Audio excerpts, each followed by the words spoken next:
Korneyl Mukhtaar Xasan Tiif oo ku magac dheer Shaah Macabe oo ahaa taliyihii guutada Khalid bin Waliid ee ciidamada xoogga dalka Soomaaliya ayaa weli lagu leeyahay nolol iyo geeri. Taliye Shaah Macabe ayaa la waayay wixii ka dambeeyay weerarkii kooxda Al-Shabaab ay ku qaaday xerada Cusweyn ee gobolka Galgaduud, kaasi oo geystay khasaare xooggan. Shaah Macabe ayaa hogaaminayay ciidamo gaaraya ilaa 2,000 oo askari, kuwaas oo ka baxay Muqdisho kuna biiray dagaalka dhanka Al-Shabaab. Waxaa la geeyay jidda hore, gaar ahaan bariga gobolka Galgaduud. Ciidanka uu hogaaminaya taliyaha la weysan yahay ayaa markaas qabtay deegaanka Cusweyn kadib waxaa weerar rogaal celis ah kusoo qaaday kooxda Al-Shabaab. Taliyaha ayaa ku sugnaa xerada markii Al-Shabaab ay kusoo qaadayeen weerarka, ilaa iyo haddana waxaa lagu leeyahay nolol iyo geeri.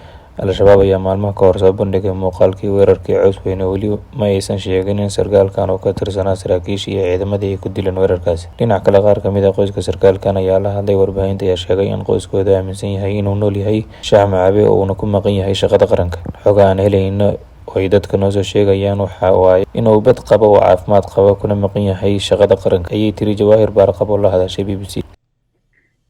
Shaah Macabe waxaa dad fahmi ah oo qoys ah, waxaa dhala adeerkay kasan Soomaalida sida taqaano ama maaragtay waxaa dad ehelada dadka ugu dhow magaaladan hadda ku nool. Waxaan ahayn walaal iyo saaxiib aada isugu dhow intaanu bixinin ciidamada aan uusan aadin safarka dheer ee cadowga lagu baacsanayay. Waan wada kulanay, inta badanna waan ka warqabay. Intii hadda uu joogay goobta uu dagaalku hadda ka dhacay Cusweynena, maalinta dagaalku dhacay maalinta ka horreysay ay ugu dambeysay oo aan wada hadalno. Wallaahi Soomaalida inta badan waa iska oral society, waa dad aada u hadal badan, waa dad ka hadlaaya wax aanay xaqiiqda u haynin. Meesha dagaalku ka dhacay waa Cusweyne, Cusweynena waxaa ka hadli kara ciidamadii meesha joogay ama qof markaas meesha degan. Waxayna tahay marka cidda usoo waramaysa aanu ma garan karo, laakiin mar walbaba waxaa maqlaysa meelhebel uu maraayay, intuu ka baxay, intuu joogaa, wuu dhintay, waa dhaawac, waxaasoo dhanba waan maqlaynay. Laakiin wuxuu ahaa taliye, wuxuu ahaa maaragtay guutada 25aad ee Cumar bin Khadaab hogaaminayay.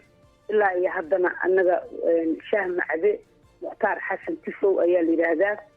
Shaah Macabe wuxuu ahaa nin afgaaban, nin yaqaana xeeladaha cadowga sida loo bacsado, nin geesiya oo hal adag u ahaa, aada u afgaaban, nin ehludiin u ahaa. Runtiina qof walba oo Soomaaliyeedna saaxiib dhowga ahaa. Geeridiisa iyo noloshiisana annaga hadda waxaan xaqiijin karna ma jirto daana fahmikiisa.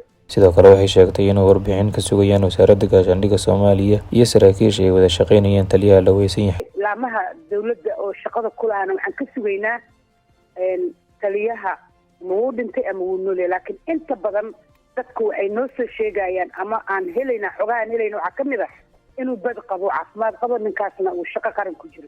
Dowladda federaalka Soomaaliya ayaa hadda war rasmi ah kama soo saarin arrintan, inkasta oo wasiirka hoggaanka warfaafinta uu beeniyay in sarkaalka nolol iyo geeri lagu leeyahay. Si kastaba ha ahaatee, dagaalka Al-Shabaab ayaa tan iyo markii uu bilowday waxay dowladdu ku weysay saraakiil muhiim ah ay ka mid yihiin taliye ku-xigeenkii Danab Xasan Tuure, taliyihii ciidanka booliska gobolka Banaadir Farxaan Qaroole, iyo taliyihii guutada 3aad ee qaybta 27aad ee ciidanka xoogga dalka Abshir Shaqi.